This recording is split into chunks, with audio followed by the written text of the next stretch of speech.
Okay, we'll get started. So thanks everyone for joining and making the time. I hope we can make an interesting session for you. Just a small bit of organization, just to make it possible for us to manage this session well. We're going to keep you muted. So if you have questions or comments, you should be able to see at the bottom of the toolbox that you've got on your screen that there's a chat section. So if you can use that to communicate with the organizer, then Lydia, who is the organizer, will help me to pick up the questions as we go. Okay, so let's get into the materials. The reason that we thought this would be an interesting webinar is this. Everybody in marketing wants to understand how to maximize the consumer journey. In other words, the series of experiences that bring a consumer closer and closer to becoming a purchaser and a user of your brand. And one of the ways of maximizing that journey is to find the contacts, or some people will say touch points, that if consumers experience this touch points, they then become much more likely to experience others as well. In other words, some touch points multiply the experience that consumers get across many other contacts. So if you can identify those, then that's probably a very useful thing to do, because you then have those keys that will deliver a much bigger consumer journey. So what we're going to do is show you how, using a tool called the MCA, the Market Contact Audit, how we go about doing that, and show you a small case study on how that was used for a brand.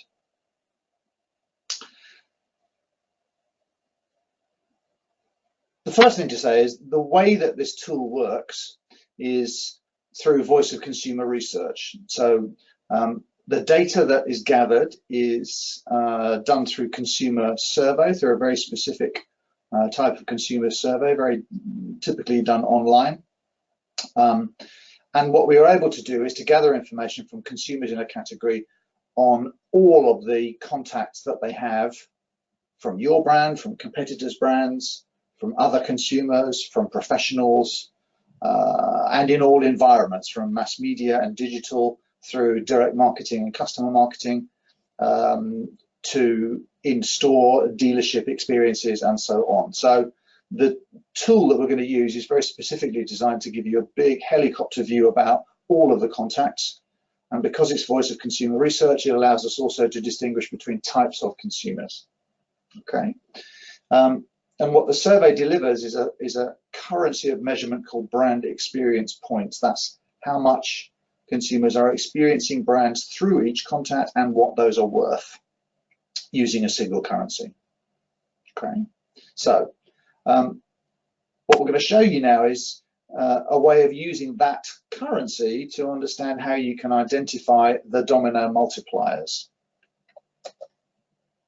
So what we start to do is to use that single currency to allow us to understand first what are the most valuable assets that we have in terms of experiences that we're creating for brands. The way we do that is to build some layers of understanding about how consumers experience brands in the category.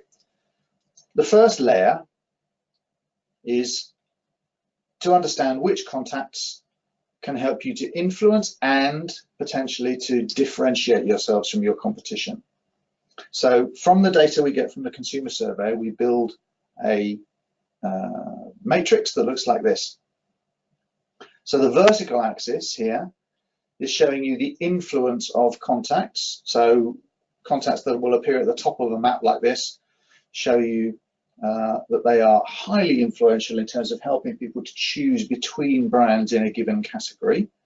So CCF score stands for contact clout factor, but the best way of understanding that is to say influence. So highest at the top, lowest at the bottom. The horizontal axis shows you which contacts have the most competition in the category. In other words, contacts that are on the left are highly competitive. Lots of brands are providing experiences through these contacts to lots of consumers. So it's a very cluttered, contested environment. And on the right, contacts are much more unusual from a consumer perspective. So we have a map now that shows us on the top left contacts that are highly influential, but everyone is doing them. They're highly contested. And on the right, contacts are highly influential and unusual experiences. So potentially they can be things that will help you to stand out and differentiate. So let's just focus on those two areas for the moment. So the first thing we do is to then look at how is our brand performing in contacts in those spaces, and have we got any strong positions in those, because clearly those are very valuable experiences to have. So in this small example,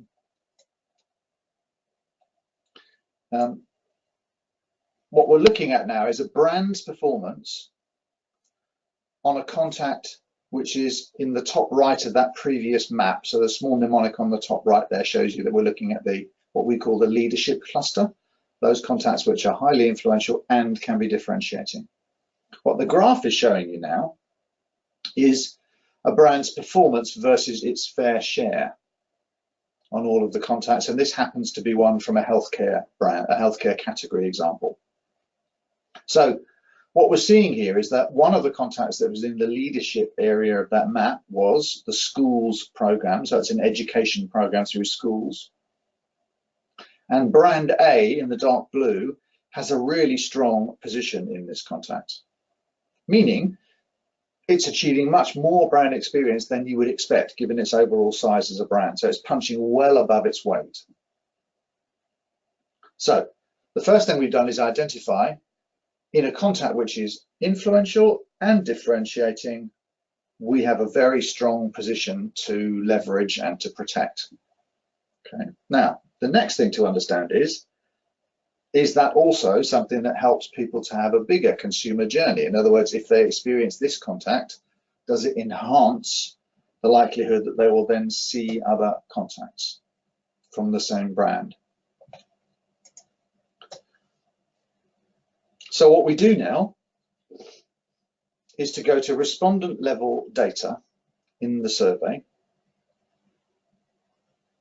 We take a look at every contact that we are able to see in the analysis, which means a long list of around 35 typically in a single study. And what we can do is isolate consumers who experience one contact. So for example, in this example that we're going to develop, the schools program, and then detect if any other contacts generate enhanced brand experience as a result of the initial contact. So for people who see the schools program contact, do they then go on to see more brand experience in many other contacts? If they do, then we've identified a multiplier. Okay, so the way that we think about this is that some contacts can be generators of multiplied brand experience. If I see this, I then go on to see more. And other contacts are receptors. So because I saw this other contact, I'm now more likely to see this one. So we can identify generators and receptors throughout the consumer journey. So in the example that I was referring to earlier, we'll develop that a little bit further. So this is that map that I described a couple of slides ago, where we have the battlefield contacts on the top left. So these are highly influential and highly contested. And then we have the leadership contacts in the top right of the map. So those are highly influential, but much less contested. And what we see is that the schools program contacts is in the top right part of that map. So it is a leadership contact. Now, what we then did, using the data from the study, was to identify if somebody sees the schools program, are they more likely to then experience other contacts from the same brand? The answer is yes, and that index number of 182 on the schools program is the size of the multiplier. So if a consumer sees the schools program, then their index of how much they're going to see on every other contact from the same brand is multiplied by a factor of 182. So they're 82% more likely then to experience the brand through other contacts. Now, that's a big deal. That means that if they do experience this, they go on to have quite a few more experiences. And most interestingly, which ones are they? So where is that multiplier effect actually having its greatest effect? In the table on the bottom left, you can actually see which contacts are the ones that responded the most. In other words, if I see the schools program, which contacts do I then go on to see much more? In fact, we see that this was actually the contact that kicked off a lot of digital engagement with the brand.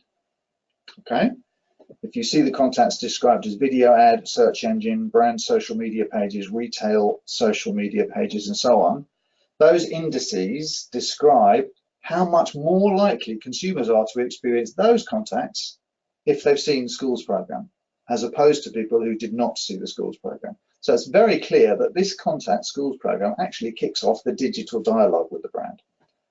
Okay, so we can see, is a contact a multiplier? How big is that effect?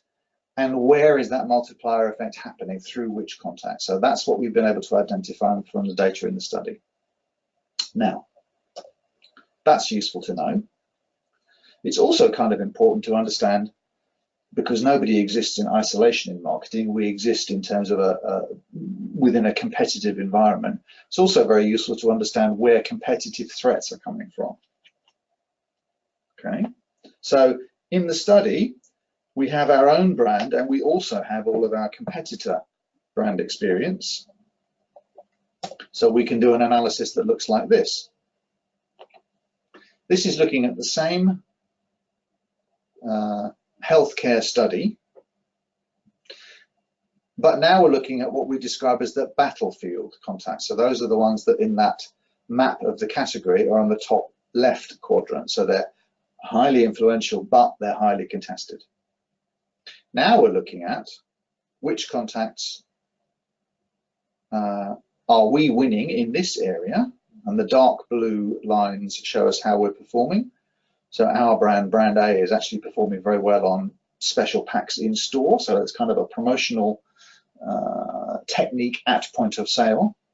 But our key competitor brand, brand C in the green, actually is winning in a couple of very important contacts. One is establishing preference through a TV ad, and the other one is winning in dentist and hygienist recommendation. So in other words, it's winning but through professional recommendation in a very important context.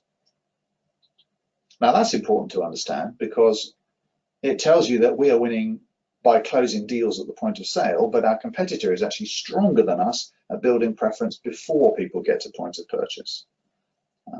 So that's useful.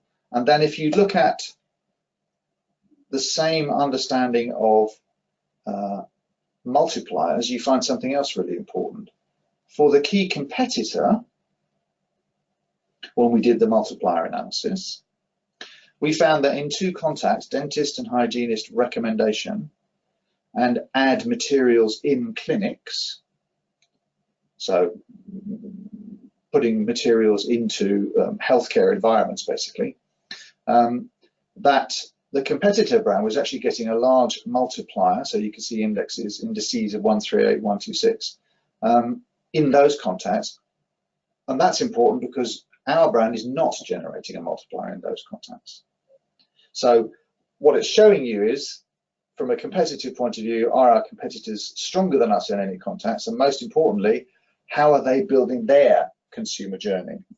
And in fact, there's two opportunities here which they are achieving, which we are not. And that's a missed opportunity for a brand. If you see that there's a journey that you can encourage, because consumers are the ones that decide on the journey. In this case, you can see that a brand is leveraging something and we're not. So that clearly is something that any manager would want to understand. It may be that we need to change our execution. It may be that we need to add some more points onto our consumer journey in order to not leave these undefended. Now, So it's useful to understand how the consumer journey is built, but it's also extremely important to understand what's that worth. And the reason that's important is this: evaluating the contribution of a contact to your overall mix. In other words, are the dollars and pounds and euros that I'm putting into this activity worthwhile? Are they paying out? Should be done on the basis of the total contribution of that contact, including how much it is enhancing consumer journeys. So, how much value can we see by understanding the domino multiplier and what it adds to brand experience? In this small example, this is from a different category now, it's actually from a drinks category. We found something very important and interesting. So if I describe the map first, then we'll talk about what the finding is. This is a map for how a particular brand is performing in terms of generating brand experience. And it's a way of understanding the relationship between effectiveness and efficiency. So how much is it generating, and then how much is that costing? So in this map, the horizontal axis describes for a specific brand the size of brand experience that's being delivered. So the biggest contributors of brand experience. So the biggest ones are on the right, the smallest ones are on the left. The vertical axis is the cost efficiency, meaning the cost per brand experience point. So what is it costing to generate this engagement with our brand through all of these activities? The most efficient are at the top, okay, and the most expensive at the bottom. And that's a useful way of laying out this data, because on the top right, therefore, we have contacts which are big generators of brand experience and they're cost efficient. So these would be the ones that you would protect and leverage as much as possible in any plan. It's really interesting that many of them actually are experiences that happen at point of sale or point of purchase. Okay, so things like packaging, branded tables and chairs in bars, that kind of thing, branded glasses, posters and mats, the fridge that you see, beers in bars and so on. So things that happen at the point of purchase. And at the opposite end of the map, on the bottom left, these are contacts which are small contributors of brand experience and they're expensive. So in any planning process, you would probably put a lot of pressure on, why are we doing these? Can we improve their performance to make them bigger contributors? And if we decide that we can't, then maybe we start putting some pressure on whether we should be continuing to spend in these areas. So it's a very useful map to understand the contribution of contacts. In this specific illustration of the domino multiplier, we found something very interesting. The brand was doing a music event sponsorship, which is a big contributor, but was a pretty expensive activity. However, when we looked at the domino multiplier, what we found was that the music event sponsorship was actually creating a lot of brand experience through a multiplier effect in many of the contacts that were big contributors at point of sale and point of purchase. That's why I mentioned those earlier. So in other words, that content that they were generating through the music event sponsorship was actually enhancing people's likelihood of seeing and recalling or retaining many other experiences. And as a result, the cost efficiency of that, once you took that multiplier brand experience into account, was quite different. So it moved from being a very expensive activity to, relatively speaking, a much more cost-efficient activity, moved it into the top right quadrant, and actually changed the brand's point of view about whether they were going to continue to do this activity. Because they were able to see that it didn't exist on its own, it was actually a big part of kicking off consumer journeys right the way through to point of purchase. So that was a very useful finding. And then the last thing that we are able to look at is, can we actually evaluate through the multiplier effect the outcome and the value of a contact on the sales outcome for a brand? So not just building the brand experience, but how that then converts into a sales or market share outcome.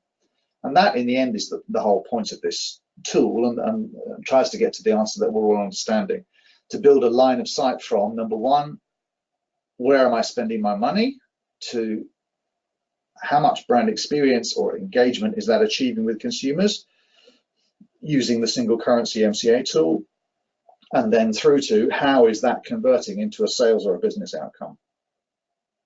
Okay, so those two conversion rates of communications to brand experience and then brand experience to sales are fundamentally important.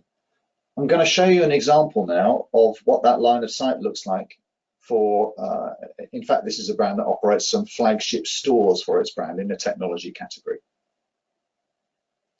So what we were able to do here was to look at, for the consumer technology category, a brand that has flagship stores as one of the contacts that it's offering. So this is a brand that sells through its flagship stores, it sells through third-party retail, bricks and mortar stores, it sells through online stores, and so on and so on. And what the brand was trying to understand was, what is the value of the flagship store? Beyond the unit sales that go through those stores, does it create a bigger brand experience for us so that people then go on to be purchasers through all of those other channels? So what we're able to do is this. We're able to look at the consumers who had experienced the flagship store for this brand or had not experienced it. Okay, so those two lines in this small graph show you at the top people who have not experienced the flagship store, and the second line is people who have experienced the flagship store from this brand. Okay, and we can tell two things from looking at those two segments of the sample that we researched. The first thing is that among people who had not visited the flagship store, the overall brand experience that they'd achieved is quite a bit smaller than those who have visited the flagship store. So amongst those who had not, this brand is slightly below category average in terms of its engagement with consumers. It's indexing 93 versus the average brand in the category. Whereas amongst those who had visited the flagship store, they're indexing at 127. So it's quite a big difference. Okay, and that's not only from that single experience of flagship store, it's because flagship store is enhancing many other contacts. So that's a useful thing to understand. And then the second thing, which is actually the real driver of understanding the contribution of this, is the following. Through the same study data, we can also look at whether people are more likely to be purchasers of a brand after having had a series of experiences. Okay, we use a metric that we call claimed market share, which is a very well validated understanding of people's purchase behavior. It tracks extremely well against real market share data. So what we can see is, amongst people who had not visited the flagship store, this brand's claimed market share was 10.5%, and amongst those who have visited the flagship store, their market share was 23.1%, and that means the market share that's achieved through all of the retail channels, not only because maybe I bought something in a flagship store. In other words, people may have visited a flagship store to experience the product, have trials, and so on, and then gone on to other channels in order to make their purchase, but the experience has made them much more likely to become a purchaser. Okay, so, and you can literally get to a dollar value of what that is worth because you can understand the market value and the segment size, in other words, the number of people that have visited your flagship store, and the additional market share that's achieved, and that gets you to an incremental sales value. So what we're able to do with the data is to understand that true line of sight from how much are we spending on an activity to how much more brand experience is it achieving to, in the end, what is that delivering in terms of an additional sales value. Okay, so that's what we thought might be useful. I didn't see any questions come up in the chat box, so what I'll do is I'll leave you at this point with a sign off to say thank you very much for listening. Please do visit our website if you want to find out a bit more, or contact us through the chat now and leave us your contact details if you've got any specific questions that you want to answer.